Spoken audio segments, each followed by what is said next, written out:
আজকে ছিল শ্রাবণের প্রথম পয়লা দিন। তো আজকে বাবার মাথায় জল ঢালা ছিল করে আমরা ভাবলাম কি রাঁধবো, তো ডিমের সবজি করলাম, কারণ তোমার দাদা ভাই বলবো গেছে। তো কিছু সবজি কেটে নিয়ে ধুয়ে টুয়ে রেডি করে নিলাম। তো ছেলেমেয়েরা অনেকদিন ধরেই বলছিল যে মা আমি খিচুড়ি খাবো, খিচুড়ি আর একটা সবজি।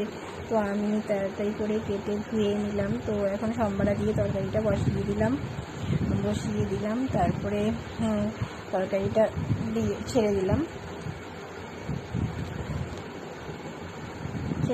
তারপরে নেড়ে চেড়ে ঢেকে দিলাম সামান্য একটু জল দিয়ে। তো আজকে ছেলেমেয়েরা যখন বলছে তাই ভাবলাম করেই দিই আজকে খিচুড়িটা।